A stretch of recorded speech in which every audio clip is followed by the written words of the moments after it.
Hello students. सो आज हम देखेंगे what are the differences between metals and non metals and also what are the uses of the various metals and non metals. ठीक है। सो यहां पे मैं हेडिंग दे देता हूं, differences between metals and non metals. So students, हम metals और नॉन मेटल्स को जो है वो डिस्टिंग्विश कर सकते हैं based on their physical properties as well as their chemical properties. ठीक है, बहुत सारे डिफरेंसेस हैं मेटल्स और नॉन मेटल्स के बीच में। ओके, पहला डिफरेंस हम ये बोल सकते हैं कि जो मेटल्स है, metals are good conductors of heat and electricity। ठीक है, ये जस्ट मैं एक नॉर्मल कंपैरिजन आपको बता रहा हूं मेटल्स और नॉन मेटल्स में। बाकी जो मेटल्स और नॉन मेटल्स की जो प्रॉपर्टीज है मैं ऑलरेडी आपको एक्सप्लेन कर चुका हूं इन वीडियो नंबर 1, जिसमें हमने पढ़ा था physical properties of metals and the physical properties of non metals, जिसमें कुछ एक्सेप्शंस भी थे। यहाँ पे मैं एक्सेप्शंस नहीं बता रहा हूं, अगर आपको वो एक्सेप्शंस जानना है तो फिर वो जो मेटल्स और नॉन मेटल्स का वीडियो नंबर 1 है वहां पे मैंने पूरा वो एक्सप्लेन किया है। ठीक है, तो metals are good conductors of heat and electricity, whereas non-metals are considered as poor conductors. Non-metals are poor conductors of heat and electricity.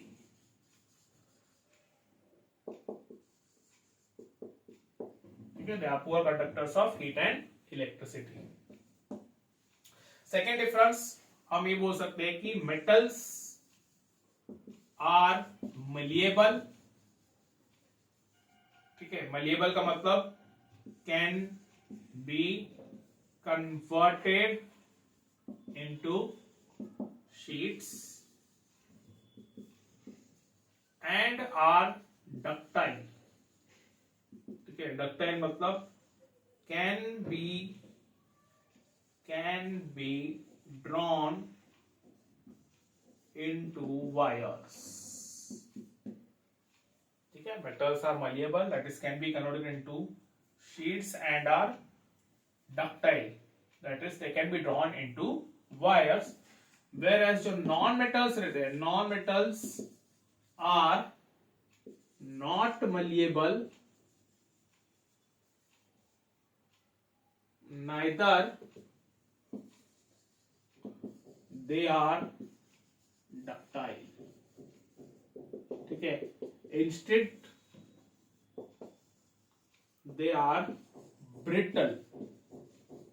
कैसे रहते हैं? ब्रिटल रहते हैं। ब्रिटल मतलब जो इजीली ब्रेक हो जाते हैं। ओके, उनको कहा जाता है ब्रिटल। जैसे कांच रहता है, कांच जैसे ही नीचे गिर जाता है तो एकदम से टूट जाता है। ठीक है, तो उसको हम ब्रिटल नेचर जो है वो बोलते हैं। So non metals are also brittle in nature। ठीक है, नेक्स्ट हम डिफरेंस बोल सकते हैं कि metals are sonorous and lustrous. ठीक है, सोनोरस का मतलब होता है कि जब उनको हैमर किया जाता है तो वो साउंड प्रोड्यूस करते हैं, और लस्ट्रस का मतलब जब उनके ऊपर लाइट इंसिडेंट होती है तो वो शाइन करते हैं, चमकते हैं। ठीक है, वेयर जो नॉन मेटल्स है, non metals are not sonorous. ठीक है, they are not sonorous and neither they are ductile, sorry lustrous. Okay, neither they are lustrous। Okay, clear?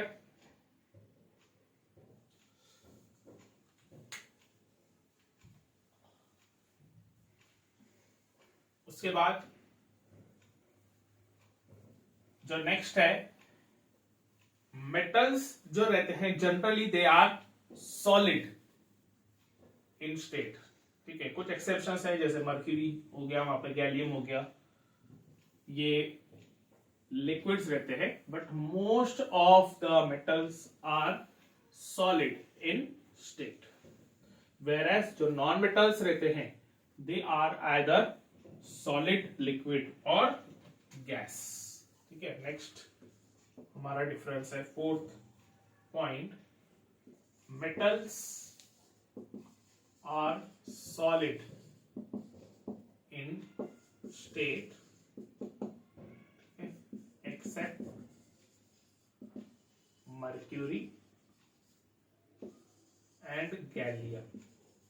ठीक है, गैलियम का जो नाम है आपको कुछ बुक्स में देखने को मिलेगा, कुछ बुक्स में नहीं भी देखने को मिलता है। जनरली जो गैलियम रहता है उसका जो मेल्टिंग पॉइंट रहता है वो 30 डिग्री सेल्सियस रहता है। ओके, और room temperature generally 25 degree Celsius consider किया जाता है। तो अगर 25 डिग्री सेल्सियस हम रूम टेम्परेचर कंसीडर कर रहे हैं तो फिर डेफिनेटली सॉलिड स्टेट में रहेगा, गैलियम जो रहेगा वो सॉलिड स्टेट में रहेगा। But if you are considering the temperature of our body, like our body temperature is 37 degree Celsius, and if you are holding gallium तो डेफिनेट सी बात है गैलियम जो है वो मेल्ट हो जाता है, लिक्विड में कन्वर्ट हो जाएगा। ठीक है, तो ये गैलियम आपको कहीं पे किसी बुक में सॉलिड स्टेट में देखने को मिलेगा, कहीं पर बोला जाता है कि वो लिक्विड्स में। ठीक है, उसके बाद non metals may be solid, liquid और gaseous। ठीक है, सॉलिड भी रह सकता है, लिक्विड भी रह सकता है और गैशियस भी रह सकता है। ठीक है, metals are strong and tough,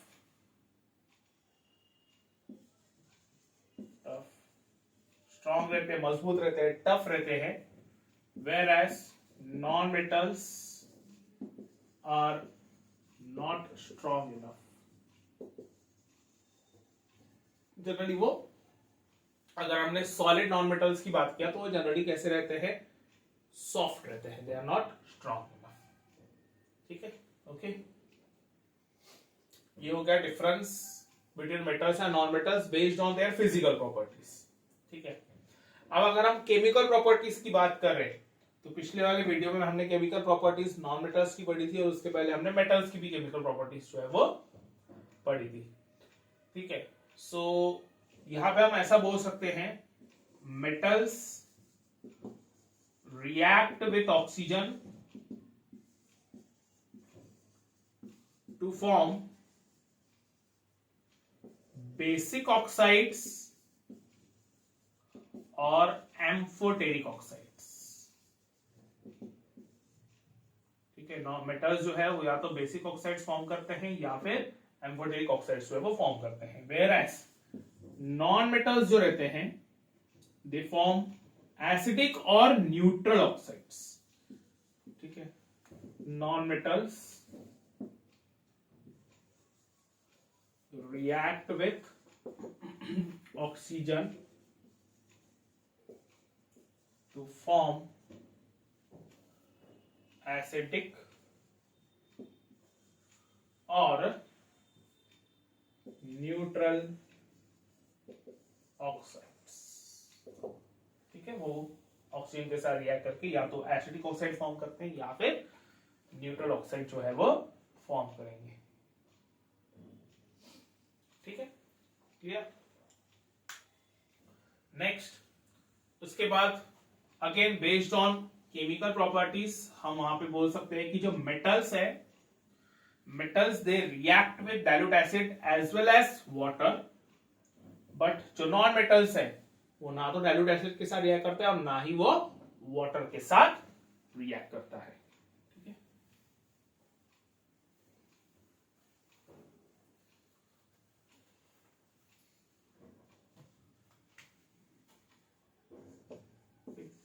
metals reacts with dilute acids as well as water, ठीक है। और ये इसीलिए क्योंकि वो हाइड्रोजन को डिस्प्लेस कर सकता है उनके एक्वा सॉल्यूशन में से, डाइल्यूट एसिड में से और वाटर में से भी। लेकिन जो नॉन मेटल्स है, non metals do not react either with dilute acids और विथ वाटर, ठीक है। ओके, नेक्स्ट, जब मेटल्स क्लोरीन के साथ रिएक्ट करते हैं तो मेटल क्लोराइड बनाते हैं, और हाइड्रोजन के साथ रिएक्ट करते हो मेटल हाइड्राइड बनाते हैं। अब ये जो मेटल क्लोराइड्स और मेटल हाइड्राइड्स रहते हैं उनका नेचर जो रहता है वो रहता है आयोनिक, ठीक है। So metals reacts with chlorine to form metal chloride, which is ionic in nature, ठीक है। Whereas non-metals reacts with chlorine to form non-metal chloride, which is covalent in nature, ठीक है। मतलब यहाँ पे जो मेटल क्लोराइड बनता है वो आयोनिक रहता है, मतलब वहां पे आयोनिक बॉन्ड रहता है, और यहाँ पे जो नॉन मेटल क्लोराइड है उसमें जो बॉन्डिंग रहेगी वो रहेगी कोवेलेंट बॉन्डिंग, ठीक है। Similarly metals react with hydrogen to form metal hydride, which is ionic in nature, और यहां पर non metals react with hydrogen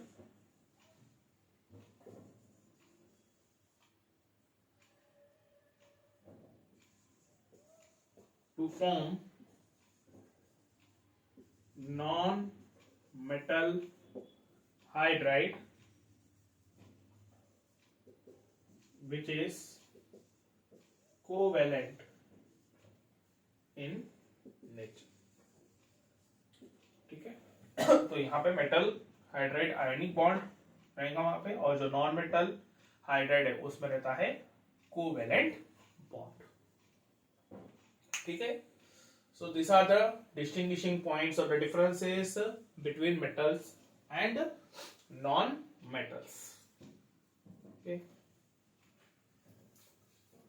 next, उसके बाद uses of metals and non metals. Metals और नॉन मेटल्स की uses क्या है? बहुत सारे यूजेस है मेटल्स और नॉन मेटल्स के, लेकिन हम सिर्फ जो मोस्ट कॉमनली यूज्ड मेटल्स रहते हैं उनके बारे में ही बात करेंगे।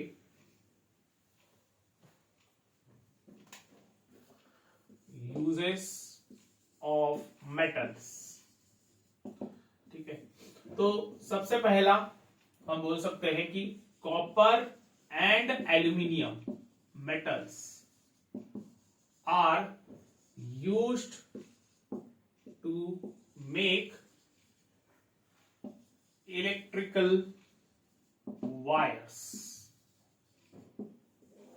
ठीक है। इलेक्ट्रिकल वायर्स कॉपर और एल्यूमिनियम की जनरली बनाई जाती है, क्यों? बिकॉज ऑफ और due to their low resistance and high electrical conductivity. ठीक है, ओके। उनका जो रेजिस्टेंस पावर रहता है कॉपर और एल्यूमिनियम का बहुत ही कम रहता है और उनकी इलेक्ट्रिकल कंडक्टिविटी बहुत ज्यादा रहती है। इसीलिए जनरली घरों में या फिर शॉप्स वगैरह में जो वायरिंग की जाती है मेनली तो कॉपर की रहती है, लेकिन कहीं कहीं पे एल्यूमिनियम की भी वहां पे यूज होती है। ओके, दूसरा जो मोस्ट कॉमन मेटल है वो है आयरन। ठीक है, iron is used to make steel. Steel बनाने के लिए वो काम में आता है। ठीक है, और हमें पता है कि जो स्टील है उसके बहुत ज्यादा यूजेस है। Okay, steel like we can say stainless steel एक स्टील है जो जनरली यूटेंसिल्स वगैरह बनाने के लिए भी काम में आता है, तो उसमें आयरन का जो है वो यूज होता है। उसके अलावा जो आयरन है उसकी शीट्स भी बनाए जाते हैं। ठीक है, it is used to make iron sheets, then stainless steel. ठीक है, स्टेनलेस स्टील जो है या स्टील जो है वो एक प्रकार से क्या है, एक अलॉय है जिसमें आयरन मेटल जो है वो यूज किया जाता है। इसको बनाने के लिए आयरन मेटल जो है वो यूज किया जाता है। ठीक है, ओके।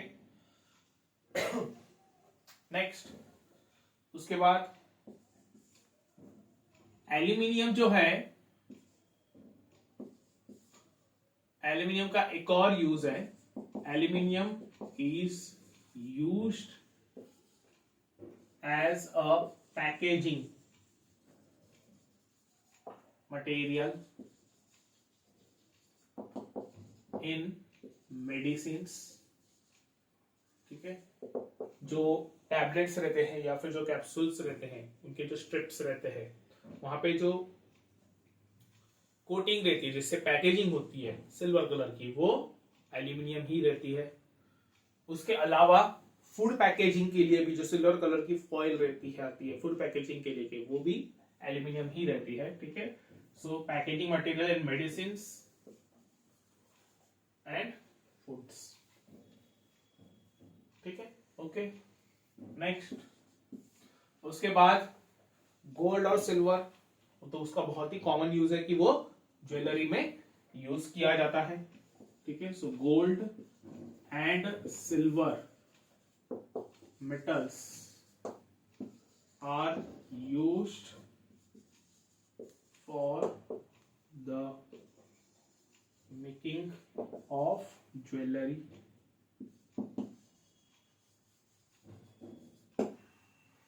ठीक है, ओके। नेक्स्ट, उसके बाद लीड। लीड एक ऐसा मेटल है जो कि जनरली यूज होता है बैटरीज बनाने के लिए। जो कार की बैटरीज रहती है, कार की बैटरीज में लीड जो है वो यूज होता है। So lead is used in the car batteries.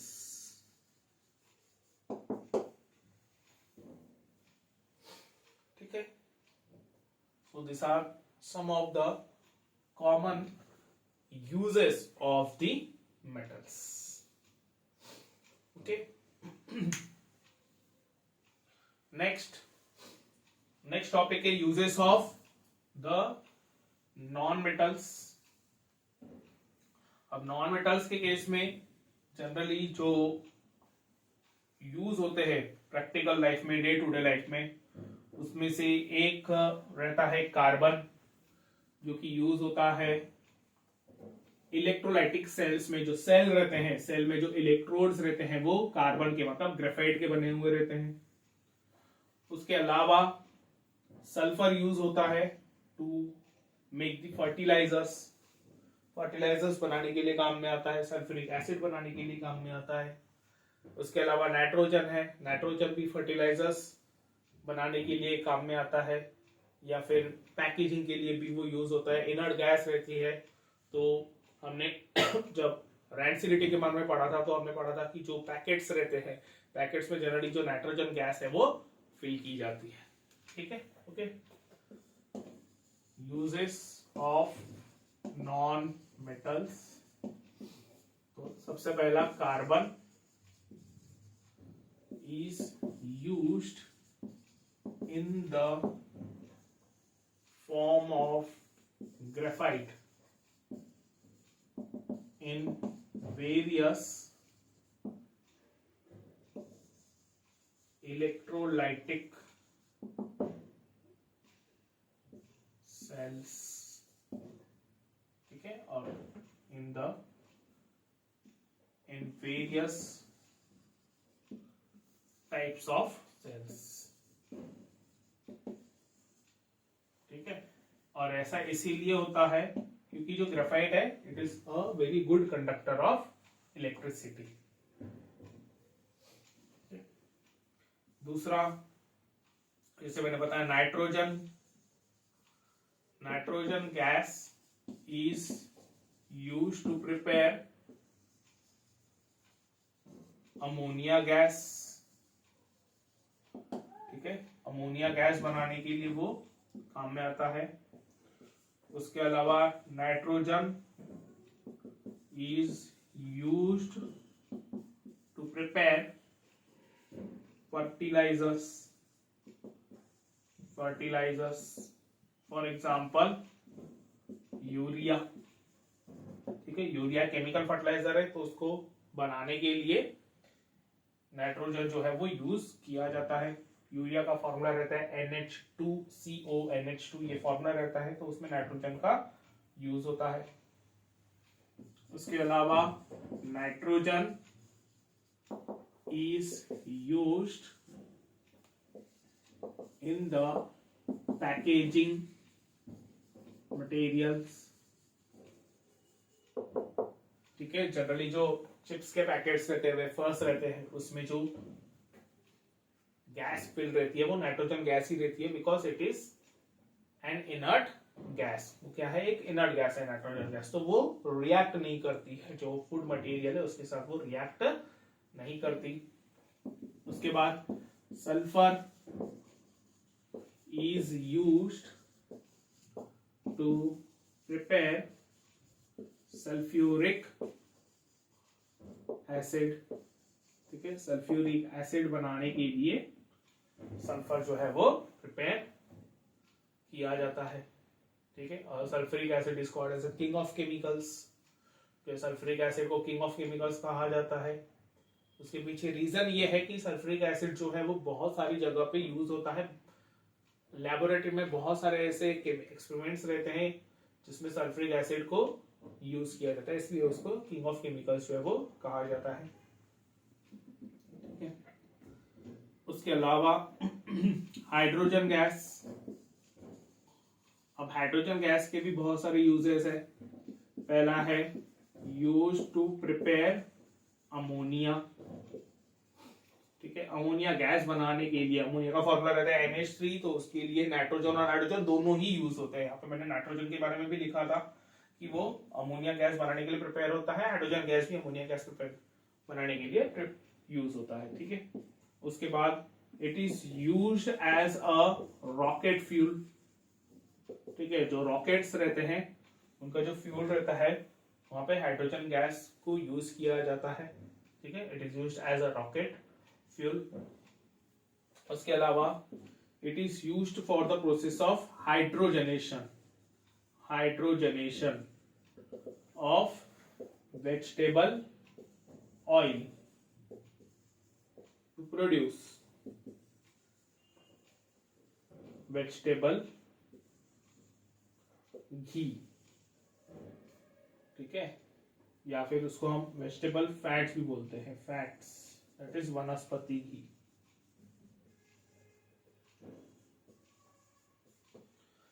ठीक है।